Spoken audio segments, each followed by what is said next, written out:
Hello my dear students, I am Poonam Khetan and I welcome you to MKH video series. So today we are continuing your chapter number 1 of your SST book Geography, chapter number 1 Resources and Development.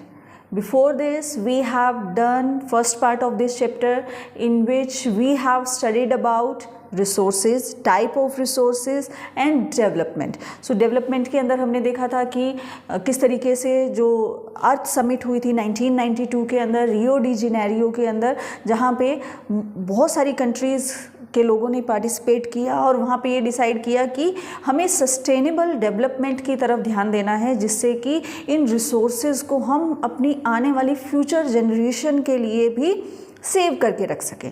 ठीक है, तो अब बात करते हैं development के अंदर ही एक टॉपिक है रिसोर्स प्लानिंग.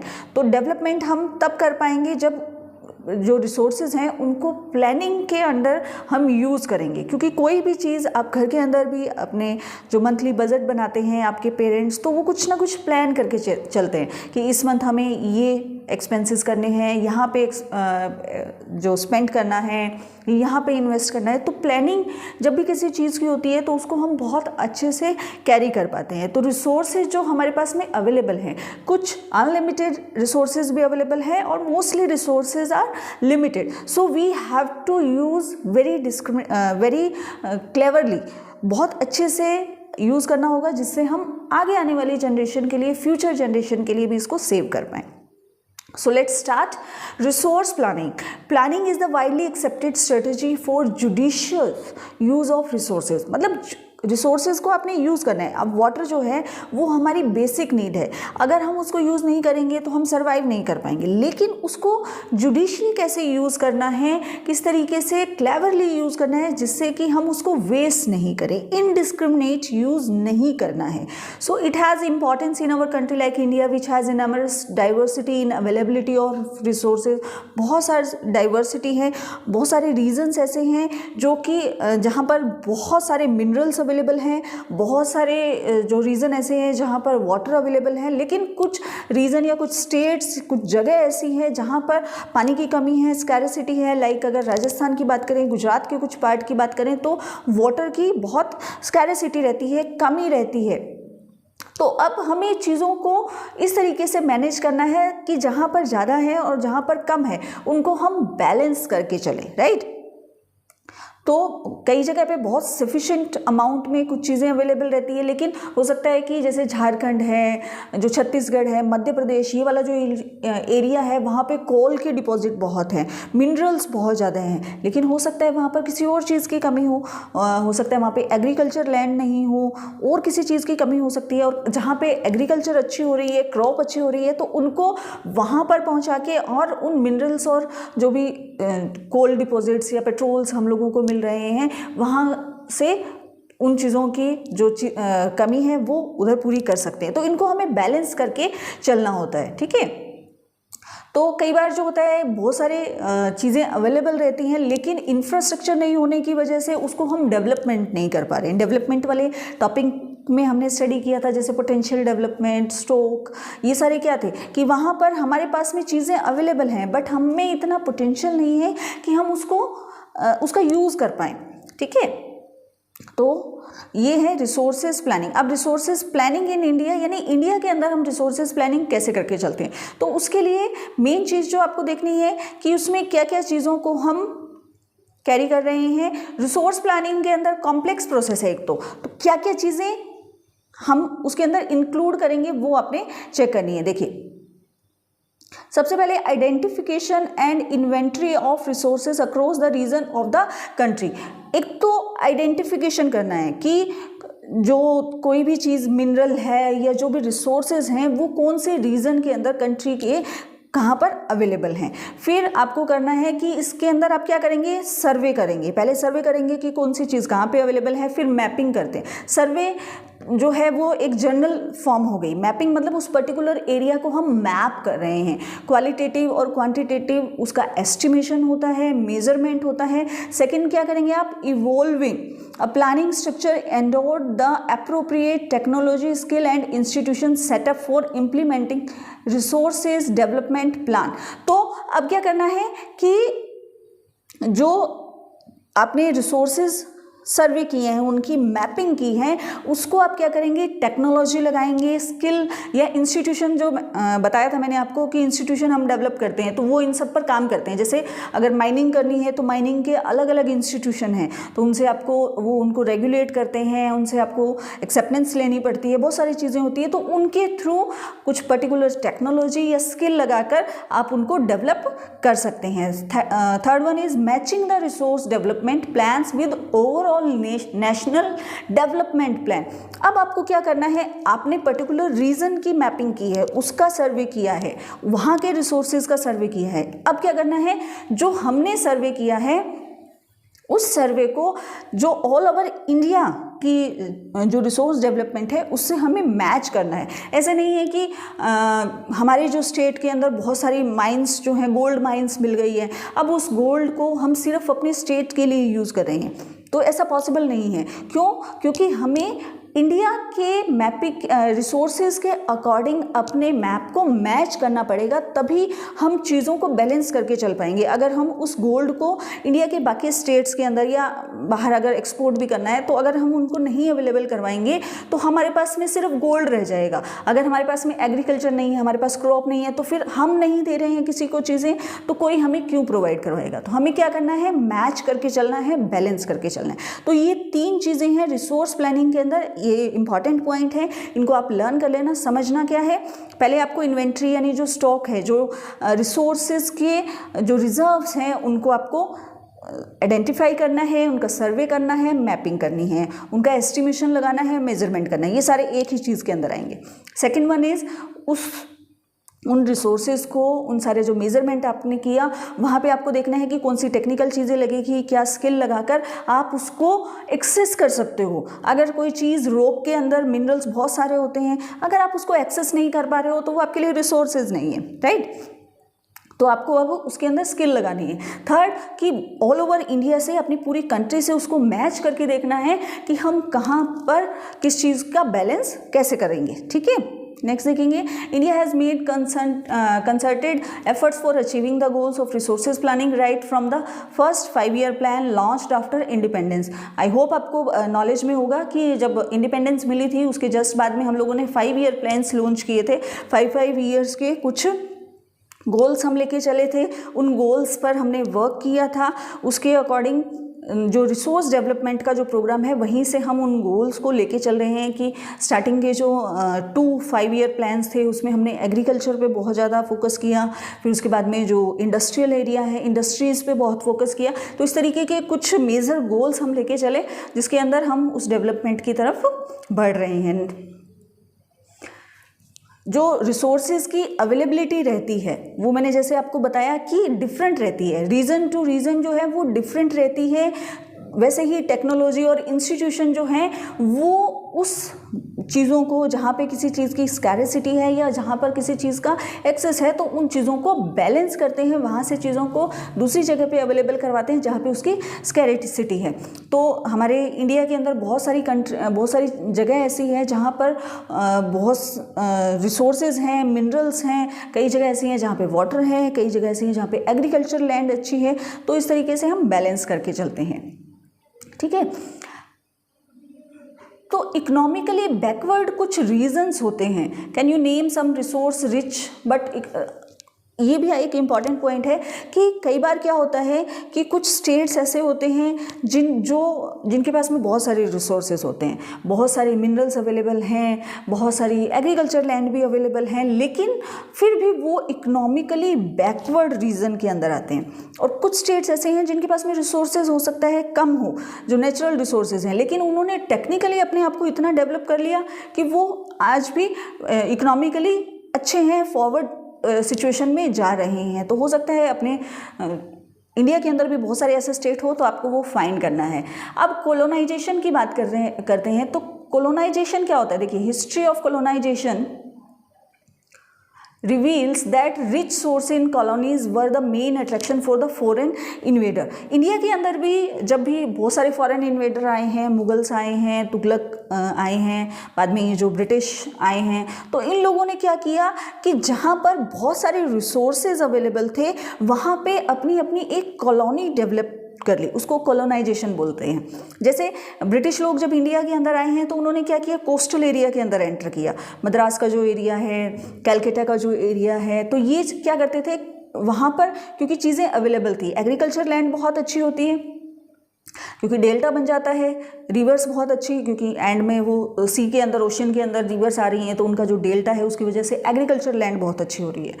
और आपको बिजनेस करने के लिए एक ओशन, एक कोस्टल एरिया मिल रहा है, जिससे कि आपको बहुत ज़्यादा ट्रैवलिंग का जो टाइम है वो वेस्ट नहीं करना पड़ रहा है। तो उस वजह से उन लोगों ने क्या किया है, ये कोस्टल एरिया के अंदर अपनी कॉलोनाइजेशन स्टार्ट किया है। जहाँ पे रिसोर्सेज अवेलेबल हैं वहाँ पर धीरे धीरे उन्होंने अपनी कॉलोनीज डेवलप कर ली। कॉलोनी मतलब एक जैसे कुछ लोगों की एक क्लब बन जाना, एक जैसे लोग जो हैं वो एक कॉलोनी में रहना, ठीक है। तो इन लोगों ने उस कॉलोनाइजेशन को बहुत ज़्यादा इम्पॉर्टेंस दी है, जिसकी वजह से क्या हुआ है, रिसोर्सेज का डेवलप करने में ये हेल्पफुल रहे हैं। क्यों?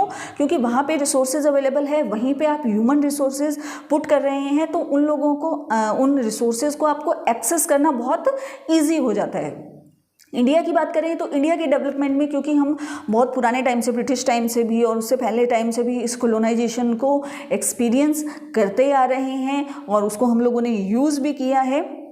जो रिसोर्सेज डेवलपमेंट है does not only involve the availability of resources but also the technology, quality, human resources and the history experience of the people. यानी जो पुराने टाइम में हम लोगों ने अपने जो हिस्ट्री के अंदर एक्सपीरियंस किया है कॉलोनाइजेशन को, उन टेक्नोलॉजी को, क्वालिटी ऑफ ह्यूमन रिसोर्सेज, उनको हम अपने डेवलपमेंट के अंदर यूज़ कर रहे हैं।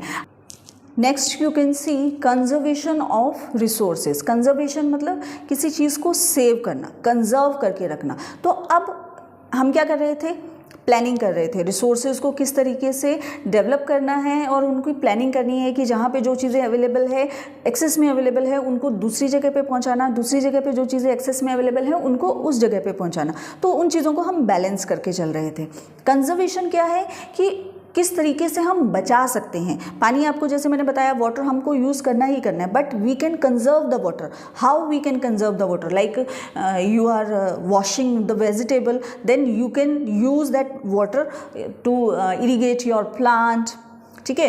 प्लांट्स में हम पानी दे सकते हैं और भी अलग अलग तरीके से यूज़ कर सकते हैं, ठीक है। तो उस तरीके से हम कंजर्व कैसे कर सकते हैं उसकी बात करते हैं। Resources are vital for any development activity, but irrational consumption and over utilisation of resources में lead to socio economic and environmental problem. अगर बहुत ज़्यादा एक्सेस में हम यूज़ करेंगे, ओवर यूटिलाइजेशन करेंगे, तो हम सोशली भी, इकोनॉमिकली भी और इन्वायरमेंटल के लिए भी प्रॉब्लम क्रिएट कर सकते हैं। कंजर्वेशन के बहुत सारे लेवल जो हैं उनकी अपनी एक इम्पॉर्टेंस है। जो बहुत सारे लीडर्स हैं, थिंकर्स जो हैं, वो सोचते थे इसके बारे में। गांधी जी का आपको थिंकिंग जो है देखने को मिलेगी, वर्ल्ड वाइड आपको देखने को मिलेगी। उन्होंने क्या किया था, रिसोर्सेज के कंजर्वेशन के लिए वॉइस अपनी रेज की थी कि रिसोर्सेज को जो आप यूज़ करते हैं वो किसी वन पर्सन की ग्रीड के लिए यूज़ नहीं करना चाहिए। ऐसा नहीं है कि मुझे उसकी ज़रूरत है तो मैं उसको इनडिस्क्रिमिनेटली यूज़ करूँ। तो हम जब रिसोर्सेज को यूज़ कर रहे हैं तो हमें वाइडली उसका यूज़ देखना है, लोगों के लिए भी, अपनी फ्यूचर जनरेशन के लिए भी उसके यूज़ को देखना है कि हम इस तरीके से यूज़ करें कि वो हम आगे आने वाली जनरेशन और अपने आसपास के लोगों के लिए भी उसको छोड़ सकें, ठीक है। तो ये सारी चीज़ें इसके अंदर बताई गई है, क्योंकि जब रिसोर्सेज को हम बहुत ओवर यूटिलाइज कर रहे हैं तो उनका डिप्लेशन हो रहा है, वो उनकी कमी होती जा रही है। तो गांधी जी के ये जो थॉट्स थी, इनको इंटरनेशनल लेवल पर भी बहुत एक्सेप्ट किया गया। जो Gandhian philosophy was once again presented by Schumacher in his book small is beautiful. Small is beautiful के अंदर इनकी जो थॉट्स थी उनको अपनी बुक के अंदर इन्होंने इंक्लूड किया। तो ये सारी चीज़ें भी आप पढ़ लेना, ये कई बार आ जाती हैं बुक के अंदर, क्वेश्चन के अंदर आपके पेपर में। तो इसके अंदर रियो डी जेनेरियो के अंदर जो ब्राज़ील के अंदर हमने 1992 के अंदर जो अर्थ समिट देखी है, उसका भी एक रेफरेंस आपको मिल सकता है। Now let's talk about different type of resources. Land resource की बात करते हैं। लैंड क्या, जहाँ पे आज हम रह रहे हैं तो कोई ना कोई लैंड पे ही आपने अपना घर बना रखा होगा, तो वो लैंड रिसोर्सेज है। लैंड रिसोर्सेज को भी डिफरेंटली अलग अलग पार्ट्स के अंदर डिवाइड किया गया है। We live on land, we perform our economic activity. जो भी हम इकोनॉमिक एक्टिविटी परफॉर्म कर रहे हैं वो किस पे करते हैं, लैंड रिसोर्सेज पे करते हैं। जो नेचुरल वेजिटेशन है, वाइल्ड लाइफ है, ह्यूमन लाइफ है, ट्रांसपोर्ट है, कम्युनिकेशन सिस्टम, ये सारी ही चीज़ें जो हैं वो लैंड रिसोर्सेज पे अवेलेबल रहती हैं। अब लैंड जो है आपको पता है 70% अप्रॉक्स 70% जो है वो वाटर है अर्थ के ऊपर। अब जो 70% वाटर है उसके बाद में मान लीजिए 30% जो लैंड एरिया बचता है। अब वो लैंड एरिया किस तरीके से डिवाइड है, हम उस 100% अर्थ की बात नहीं कर रहे हैं, हम उस 30% लैंड एरिया की बात कर रहे हैं। उसको कहाँ पे आप डिवाइड करते हैं, तो आप ये देखेंगे ब्लू वाला जो पार्ट है वो क्या है, प्लेन्स वाला एरिया है। यानी 43% जो एरिया है लैंड का वो कितना है, प्लेन्स के अंदर अवेलेबल है। फिर आपका माउंटेन्स के अंदर है 30% जो है वो एरिया किस चीज़ ने कवर किया हुआ है, माउंटेन्स ने कवर किया हुआ है। और 27% ऑफ जो एरिया है वो प्लेटोज ने कवर किया हुआ है। ठीक है, चलिए इसके थोड़ा सा हम और इसको डिस्क्राइब करते हैं। तो डिफरेंट पर्पस से हैं, हम यूज़ करते हैं। माउंटेन्स वाला एरिया भी हम यूज़ करते हैं। लैंड जो प्लेन्स एरिया है वो बहुत ज़्यादा यूज़ में आता है। प्लेटूज जो है उनकी अपने सिग्निफिकेंस है, बहुत रिच होते हैं उनमें, वहाँ पर आपको मिनरल्स बहुत अच्छे मिलते हैं। वहाँ की जो एग्रीकल्चर लैंड होती है वो बहुत रिच होती है, तो उसका एक अपना सिग्निफिकेंस है। तो ये हमने स्टडी कर लिया कि 43% जो है वो प्लेन के अंदर है, 30% जो है वो माउंटेन्स के अंदर है, 27% जो है वो किस में है, प्लेटू के अंदर है। और प्लेटू में जैसे मैंने बताया कि वहाँ पे मिनरल्स के रिजर्व्स बहुत मिलते हैं। फॉसिल फ्यूल्स और फॉरेस्ट जो हैं इनके आपको बहुत सारे रिजर्व्स मिलते हैं, क्योंकि वो जो प्लेटू का स्ट्रक्चर है वो इस तरीके से ही, इस वजह से ही बना होता है कि बहुत मिलियंस ऑफ ईयर अगो कुछ ऐसे अर्थ के अंदर कुछ ऐसी चीज़ें हैपन हुई जिसकी वजह से वो प्लेटू की फॉर्म में हमें दिखते हैं। तो वहाँ पर मिनरल्स आपको बहुत अच्छे, बहुत रिच अमाउंट में और बहुत अच्छी अमाउंट में आपको मिलते हैं। अब लैंड का यूटिलाइज कैसे हम लोग करते हैं। लैंड जो है फॉरेस्ट के लिए यूज़ होती है। आपको पता है फॉरेस्ट के अंदर हम लैंड यूज़ करते हैं, यूज़ होती है automatically. Land not available for cultivation. तो कई बार जो लैंड प्लेन एरिया है, ये लैंड जो है, बहुत सारी लैंड्स ऐसी होती हैं जो कि आप यूज़ नहीं कर रहे हैं, बैरन एंड वेस्ट लैंड पड़ी होती है। मोस्टली आप राजस्थान के अंदर देखेंगे तो आपको बहुत सारी बैरन और वेस्ट लैंड देखने को मिलेगी। कई लैंड्स ऐसी हैं जहाँ पर आपको एग्रीकल्चर की हुई दिखती है, क्रॉप ग्रो की हुई दिखती है, लेकिन कई लैंड बिल्कुल ही बैरन पड़ी, उसका कोई यूज़ नहीं किया हुआ, ना वहाँ पर कोई इंडस्ट्री है, ना कोई फैक्ट्री है, ना ही कोई एग्रीकल्चर हमने कर रखी है, यानी वो वेस्ट है, हम उसको यूज़ ही नहीं कर रहे हैं। अब जो land put to non agriculture uses, non agriculture uses मतलब बहुत सारी लैंड ऐसी है जो कि एग्रीकल्चर में यूज़ नहीं कर रहे हैं। जैसे बिल्डिंग बनाने के लिए जो चीज़ें यूज़ कर रहे हैं, आज जिन भी एरिया में आप बैठे हैं, आपका घर जहाँ पे है, आपका स्कूल जहाँ पर है, वो क्या है, एग्रीकल्चर लैंड नहीं है। रोड्स है, फैक्ट्रीज़ हैं, तो बहुत सारी लैंड हमें कहाँ पे यूज़ करनी पड़ती है जो कि एग्रीकल्चर लैंड नहीं है, लेकिन डिफरेंट इंफ्रास्ट्रक्चर बनाने के लिए जो यूज़ करते हैं वो नॉन एग्रीकल्चर लैंड हो गई। अदर अनकल्टिवेटेड लैंड, बहुत सारी लैंड ऐसी होती है permanent pasture and grazing land, यानी सिर्फ और कोई एग्रीकल्चर या कोई क्रॉप वहाँ पर ग्रो नहीं हो रही है, वो किसके लिए है, पास्चर यानी जो ग्रेजिंग के लिए। एनिमल्स जो होते हैं, कैटल्स जो होते हैं, जो डोमेस्टिक एनिमल्स होते हैं, उनके घास वगैरह ग्रेज करने के लिए जो घास उगाई होती है, तो वो पास्चर या ग्रेजिंग लैंड आपको अवेलेबल दिखती हैं। मिसलेनियस ट्री क्रॉप्स, बहुत सारे जो चीज़ें हैं, बहुत सारी ट्रीज़ जो हैं वो सिर्फ इन्वायरमेंट को सेव करने के लिए, सिर्फ हम ट्रीज़ ग्रो करने के लिए भी कुछ लैंड यूज़ करते हैं। Culturable waste land, uncultivated for more than 5 years agriculture years, तो बहुत सारी ऐसी वेस्ट लैंड आपको अनकल्टिवेटेड दिखेगी जिसको 5 सालों से, वैसे तो वो एग्रीकल्चर लैंड है लेकिन अभी 5 सालों से हमने उसको यूज़ ही नहीं किया है, उसके अंदर कोई क्रॉप ग्रो नहीं की है। अब एक फेलो लैंड्स आती है, फेलो लैंड्स को भी 2 टाइप्स के अंदर डिवाइड किया गया हुआ है करंट फैलो लैंड और अदर देन करंट फैलो। तो करंट फैलो लैंड जैसे कि नेम से ही पता चल रहा है कि हम करंट सिचुएशन की बात कर रहे हैं। तो अगर आप कहें कि कोई एग्रीकल्चर लैंड ऐसी है जिसको लास्ट 1 ईयर से उसके अंदर कोई एग्रीकल्चर क्रॉप हमने ग्रो नहीं की है और अभी मतलब उसमें कोई भी क्रॉप नहीं ग्रो की हुई है, तो उसको हम करंट फैलो बोलेंगे अगर 1 साल से हमने उसके अंदर नहीं किया है कोई क्रॉप ग्रो। अगर वो 1 से 5 साल से हमने उसमें कोई क्रॉप ग्रो नहीं की है तो वो other than current fallow land होगी, जो कि ज़्यादा हार्मफुल है। 1 साल से आपने एग्रीकल्चर उसमें कोई क्रॉप नहीं ग्रो की है तो वो हो सकता है कई बार गैप देने के लिए, जो सॉइल की फर्टिलिटी वापस इन्हांस करने के लिए भी उसको लैंड को एक बार फ्री छोड़ा जाता है, ठीक है, ताकि उसकी वापस फर्टिलिटी जो है वो रेज कर सके।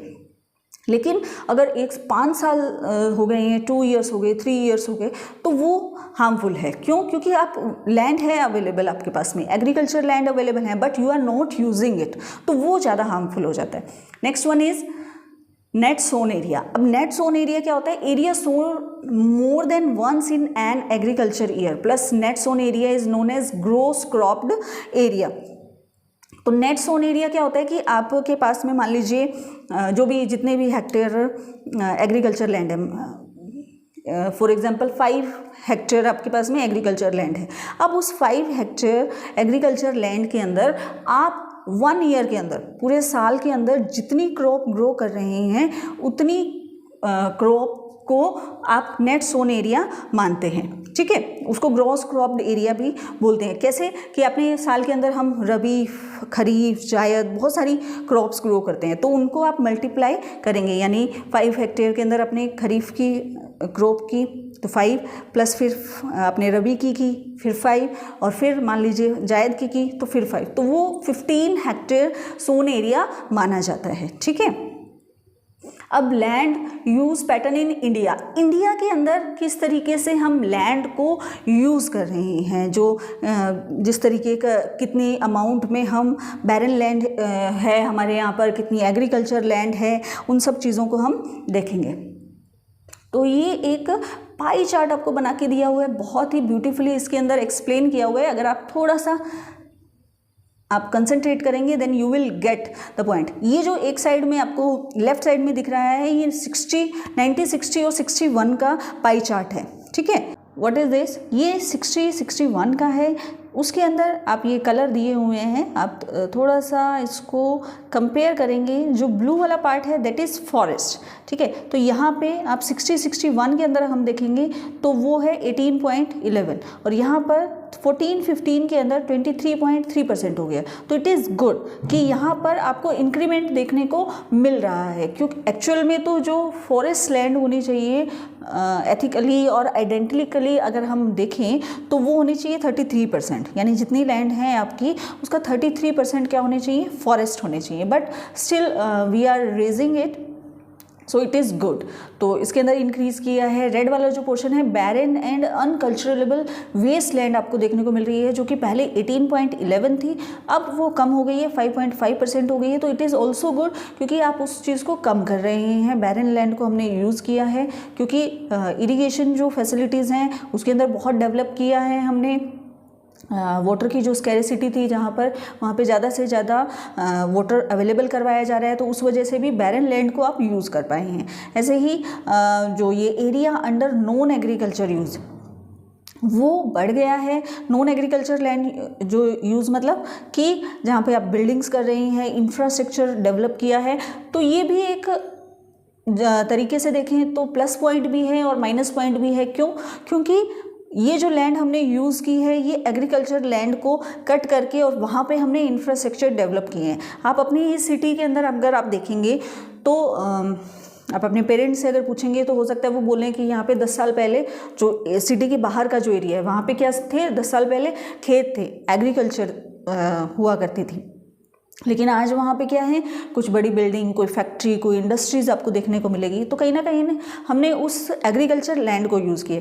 बट सिमिलरली अगर आप डेवलपमेंट के पॉइंट ऑफ व्यू से देखेंगे तो वहाँ पर हमने डेवलप की हैं, बहुत सारी इंडस्ट्रीज़ हमने लगाई हैं, फैक्ट्रीज़ लगाई हैं, इंफ्रास्ट्रक्चर डेवलप किया है। तो दोनों ही एस्पेक्ट्स उसके आप देख सकते हैं। ऐसे ही जो पर्पल कलर में आपको दिख रहा है वो permanent pasture and grazing land है, जो कि पहले कितनी थी, 4.71 थी और जो कि अब 3.3% रहेगी। इसी तरीके से आप अलग अलग चीज़ों को एक्सपीरियंस कर सकते हैं और उसको कंपेयर कर सकते हैं। अब आप नेट सोन एरिया अगर आप देखेंगे, नेट सोन एरिया यहाँ पे आपको 61 के अंदर 46.26 दिख रहा है। वहीं अगर आपको 14-15 के अंदर देखेंगे तो 45.5% एरिया हम लोगों ने नेट सोन एरिया के अंदर यूज़ किया है। तो ये थोड़ा कम हुआ है, जो कि अच्छी बात नहीं है, क्योंकि अब आपने जो ग्रेजिंग लैंड है या जो बैरल लैंड है उसको भी आपने यूज़ कर लिया है, फिर भी हम नेट सोन एरिया के अंदर थोड़ा आपको डिस्ट्रैक्शन देखने को मिल रहा है। तो वो अच्छी बात नहीं है। तो कहीं पे बहुत अच्छे से डेवलप किया है, कहीं पर कुछ चीज़ों में कमी भी आई है, कुछ जो डिक्रीज़ हुई है चीज़ें वो अच्छी भी हैं। तो आप कंपेयर करके देख सकते हैं, उससे आपको बहुत इजी रहेगा। तो ये सारा जो आप पे यहाँ पे आपको दिया हुआ है, डिस्क्राइब किया हुआ है, वो उसके बारे में ही है। The land under permanent pasture has also decreased. How are we able to feed our used cattle population on this pasture land and what are the consequences of it? तो जो pasture land है उसमें आपने देखा होगा कि कुछ कमी आई है, तो हम क्या कर रहे हैं, केटल्स को बढ़ा रहे हैं। तो अगर पास्चर लैंड, ग्रेजिंग लैंड कम हो रही है तो हम जो केटल्स हैं उनको फीड कैसे कर पा रहे हैं, उनका पेट कैसे भर रहा है। तो वो भी एक सोचने वाली बात है और उसके क्या कॉन्सिक्वेंसेज हो सकते हैं। Most of the other land, current fallow land जो हैं वो पुअर क्वालिटी की है, मतलब 1 ईयर वाली जो लैंड है वो तो फिर भी कम हुई है। जो नॉन अदर फैलो लैंड है, क्रॉप लैंड, उसके अंदर आपको इंक्रीज देखने को मिलेगा। यानी कुछ लैंड ऐसी जो कि 5 साल से जिसमें खेती नहीं हुई है, कोई क्रॉप हमने ग्रो नहीं की है, उसमें आपको इंक्रीज देखने को मिल रहा है। तो वो भी एक अच्छी चीज़ नहीं है।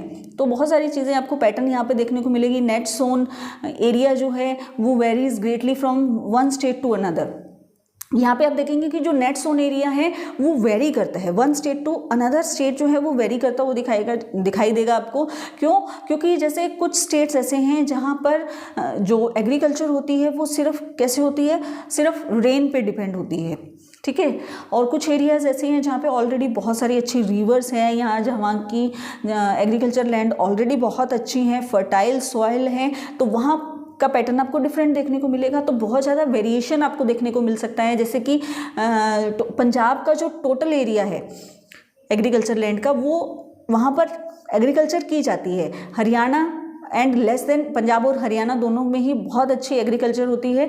वहीं अरुणाचल प्रदेश, मिजोरम, मणिपुर, अंडमान निकोबार आइलैंड जो है वहाँ पे आपको 10% एरिया जो है वो ही सिर्फ एग्रीकल्चर लैंड देखने को मिलता है। तो वो वेरी करता है, state to state, region to region आपको वेरी करता हुआ दिखेगा, ठीक है। Forest area in the country is lower than the desired 33%। As I told you कि 33% होना चाहिए जोग्राफिकल एरिया का, लेकिन still we are continuing with the 23% something, ठीक है। तो ठीक है, बट हम उसमें इंक्रीज कर रहे हैं, ये एक अच्छी बात है, ठीक है।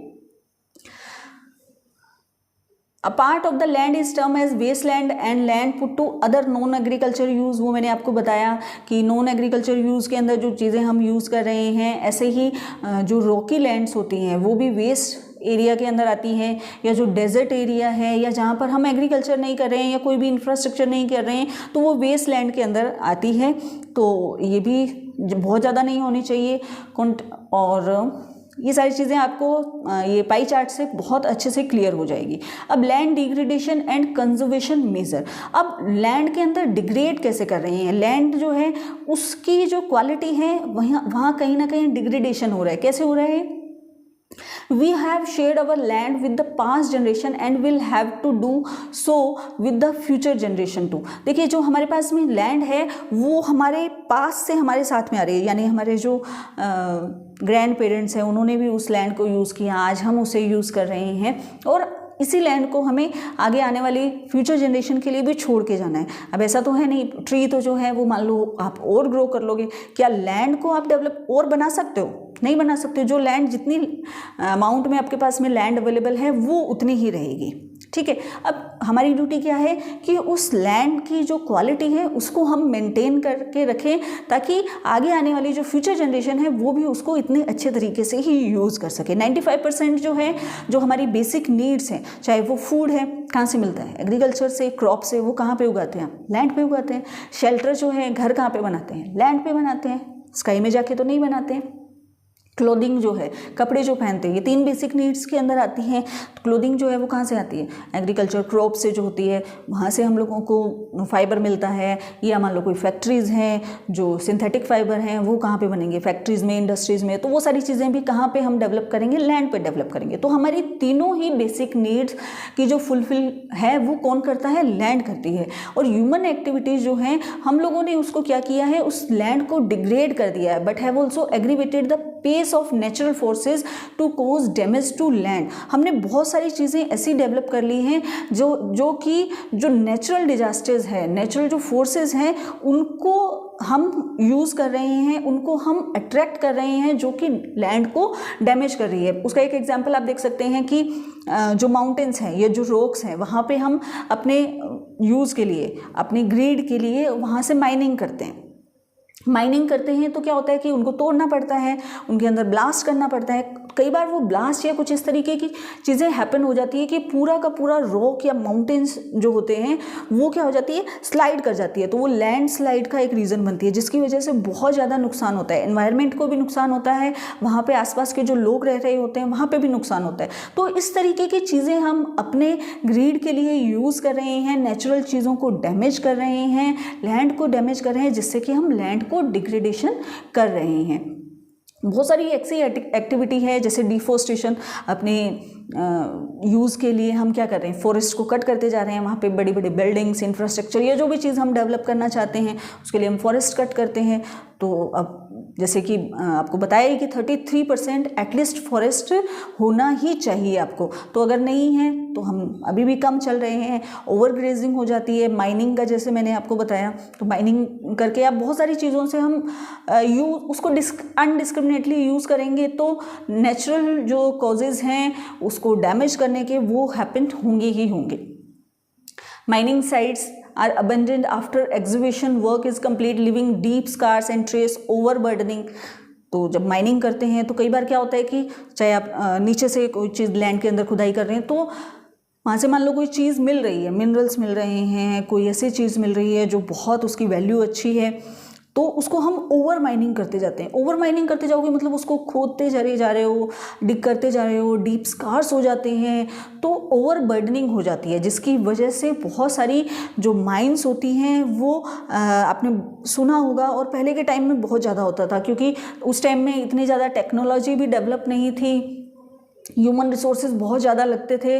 तो कई बार ऐसा होता था कि पूरी की पूरी माइंस जो है वो ख़त्म हो जाती थी, वो टूट जाती थी, जो और अंदर जो लोग होते थे वहीं डेथ हो जाती थी उनकी। तो वो बहुत ज़्यादा हार्मफुल है नेचर के लिए भी, ह्यूमन बीइंग के लिए भी। झारखंड, छत्तीसगढ़, मध्य प्रदेश, उड़ीसा वाला जो एरिया है वहाँ पे माइनिंग करनी है, मान लो कोई चीज़ की खुदाई करनी है आपको, और वहाँ पे अगर ऑलरेडी फॉरेस्ट है तो क्या करोगे? पहले आपको फॉरेस्ट कट करने पड़ेंगे, फिर माइनिंग करोगे। माइनिंग करने के लिए उसको डीप आप बहुत सारी चीज़ों को तोड़ते हैं, वेस्ट करते हैं, तो वो बहुत हार्मफुल होता है नेचर के लिए। गुजरात, राजस्थान, मध्य प्रदेश, महाराष्ट्र, यहाँ पर ओवर ग्रेजिंग की वजह से लैंड डिग्रेडेशन हो रहा है। पंजाब, हरियाणा, वेस्टर्न यूपी जो है, ये over irrigation is responsible for land degradation. यहाँ पे क्या हो रहा है कि एग्रीकल्चर लैंड अच्छी है, तो जैसे मैंने बताया कि एग्रीकल्चर को भी जो लैंड होती है उसको भी थोड़ा सा रिलैक्स चाहिए होता है, कि आप बीच में थोड़ा टाइम उसको फ्री छोड़ें ताकि वो अपनी फर्टिलिटीज़ रेज कर पाएँ। लेकिन क्योंकि फसल अच्छी हो रही है तो उसमें बहुत ज़्यादा इरिगेशन होती है, बहुत पानी लगाया जाता है, अलग बैक टू बैक जो क्रॉप्स होती है वो ग्रो की जाती है, जिससे कि लैंड की जो फर्टिलिटी है वो डाउन चली जाती है, डिप्लेट हो जाती है। ठीक है, सॉइल की जो है वो भी, उसकी भी जो क्वालिटी है वो कम होती जाती है। क्यों? क्योंकि जब आप इरिगेशन कर रहे हैं, वाटर के अंदर जो सॉइल, जो आपको सॉल्ट दिखता है वो सॉइल की फर्टिलिटी को कम कर देता है, या उसकी जो क्वालिटी है उसको बिल्कुल ख़त्म कर देता है। तो मिनरल जो है The mineral processing like grinding of limestone for cement industry and soapstone for ceramic industry generate huge quantity of dust in the atmosphere. Mining आप करते हैं, limestone को निकालते हैं, उसकी कटिंग करते हैं, तो उससे जो डस्ट उड़ती है वो आपके एटमॉस्फेयर को पोल्यूट कर रही है। ऐसे ही जो वाटर का आप यूज़ कर रहे हैं उसका इनफिल्टर करके छोड़ रहे हैं, तो जब वो सॉइल के अंदर जाता है, लैंड के अंदर जाता है, तो उसकी क्वालिटी को डिप्लेट कर रहा है। In recent year industrial influence as waste have become a major source of land and water pollution in many parts of the country.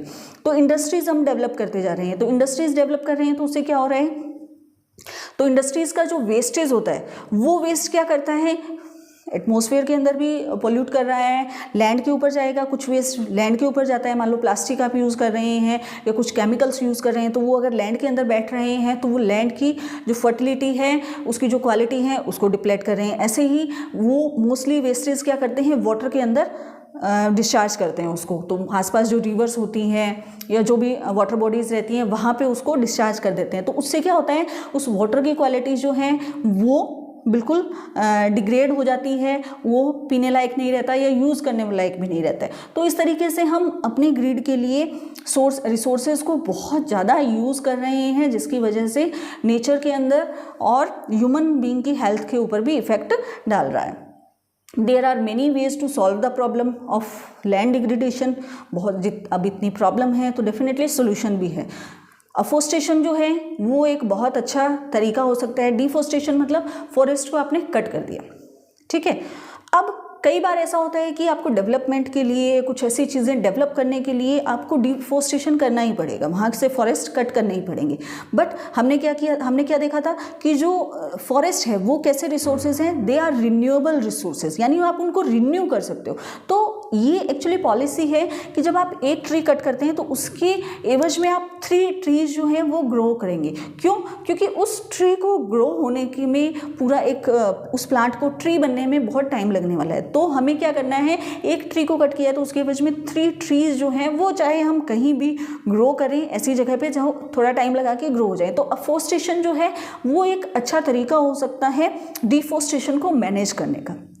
ऐसे ही ग्रेजिंग आप कर रहे हैं तो इस तरीके से करें कि जहाँ पे ज़्यादा ग्रेजिंग लैंड है वहाँ पे यूज़ करें, उसको आप अच्छे से यूज़ करें। कई बार ऐसा होता है कि वो तो जो ग्रेजिंग लैंड होती है वहाँ तो यूज़ ही नहीं हुआ, वो जो घास है, वो ग्रास है, वो वेस्ट गई और एक जगह पे बहुत ज़्यादा ओवर ग्रेज हो जाता है। तो इस तरीके से मैनेज कर सकते हैं। Planting of shelter belts of plants, control on over grazing.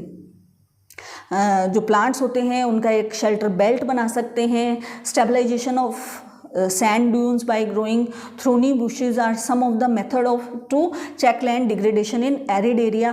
जो डेजर्ट एरिया होता है, एरिड एरिया होता है, वहाँ पे क्या होता है कि जो सैंड ड्यून्स होते हैं, मिट्टी के जो टीले होते हैं, वो क्या होता है कि बहुत आंधी, बैरन लैंड होती है, आंधी बहुत चलती है, तो एक जगह से दूसरी जगह पे वो शिफ्ट हो जाते हैं। तो क्या होता है कि कुछ थ्रोनी बुशेस अगर आप उनको लगा देंगे तो वो क्या करती हैं, वो सैंड को थोड़ा बाइंड कर देती है, बांध लेती है। तो अगर कुछ इस तरीके की बुशेस वहाँ पे ग्रो कर दी जाएं तो वो सैंड को बाइंड कर लेंगी और वो सैंड ड्यून्स एक जगह से दूसरी जगह शिफ्ट नहीं होंगे और धीरे धीरे उनकी जो क्वालिटी है उस लैंड की, उस सॉइल की, वो भी इम्प्रूव होने लग जाएगी। ठीक है। प्रॉपर जो मैनेजमेंट है, वेस्ट लैंड जो पड़ी है उसको आप प्रॉपर मैनेज कीजिए, उस पर कुछ इरिगेशन की ऐसी चीज़ें लगाइए या जहाँ पे भी यूज़ कर सकते हैं उसको आप रिसोर्सेज को यूज़ कीजिए। जैसे विंड रिसोर्सेज आप अवेलेबल कर सकते हैं, सोलर जो एनर्जी है उसको वहाँ पे डेवलप कर सकते हैं। माइनिंग जो एक्टिविटी है जो कि बहुत हार्म कर रही है लैंड को, उन पे थोड़ा कंट्रोल करना चाहिए, वो बहुत जुडिशली आपको यूज़ करना चाहिए, प्रॉपर डिस्चार्ज होना चाहिए। इंडस्ट्री जो वेस्टेज होते हैं उनको प्रॉपर उनका ट्रीटमेंट होना चाहिए, उसके बाद में उनको आप लैंड के ऊपर या वाटर के अंदर डिस्चार्ज करें। तो इस तरीके के बहुत सारे लॉ भी बनाए हुए हैं हमारी इंडिया के अंदर कि आप फैक्ट्रीज़ या इंडस्ट्रीज़ का जो वेस्ट मटेरियल है वो डिस्चार्ज नहीं करेंगे। Although we are still doing this, अपने तरीके से बहुत सारी एफर्ट्स डाले हुए हैं गवर्नमेंट ने, बट हम फिर भी अपनी ग्रीड के लिए लैंड को, हमारी मदर अर्थ जो है उसको बहुत इनडिस्क्रिमिनेटली यूज़ कर रहे हैं, that is very bad. So I request to all the students कि आप इसको बचाने में अपना थोड़ा सा पुट लगाएं, अपने पेरेंट्स को भी समझाएं कि इस तरीके से ओवर यूज़ हम नहीं करें, ओवर यूटिलाइजेशन उसका नहीं करें। आप लोग भी ज़्यादा से ज़्यादा ट्रीज़, प्लांट्स जो हैं वो अपने आसपास लगाएं, जिससे कि जो ऑक्सीजन है वो हम जनरेट कर सकें, अपने आसपास के एरिया को पोल्यूशन से रोक सकें। ओके स्टूडेंट, तो ये था एक पार्ट आपके चैप्टर का। अभी सॉइल जो है वो रह गया है, वो हम नेक्स्ट चैप्टर में करेंगे। आज हमने जो रिसोर्स प्लानिंग है उसकी स्टडी की, और लैंड जो रिसोर्सेज हैं उसके सारे ही चीज़ों को हमने, सारे एस्पेक्ट्स को कवर किया। So I hope you like this video. आप इस चैप्टर को अच्छे से रीड करें, बीच बीच में से जो क्वेश्चन आप आए हैं बॉक्सेस में जो स्पेशली दिए हुए हैं वहाँ से क्वेश्चन पुट हो सकते हैं। तो 10th बोर्ड की है, तो आप ये नहीं सोचेंगे कि जो पीछे टेक्स्ट बुक के अंदर क्वेश्चन दिए हुए हैं सिर्फ उसी को ही करें। चैप्टर को बहुत थोरोली आपने अंडरस्टैंड करना है और उसके अंदर से पॉइंट्स को भी आप लोगों ने पिक करना है। ओके स्टूडेंट्स, तो मिलते हैं नेक्स्ट वीडियो में। Till then, thank you, have a nice day.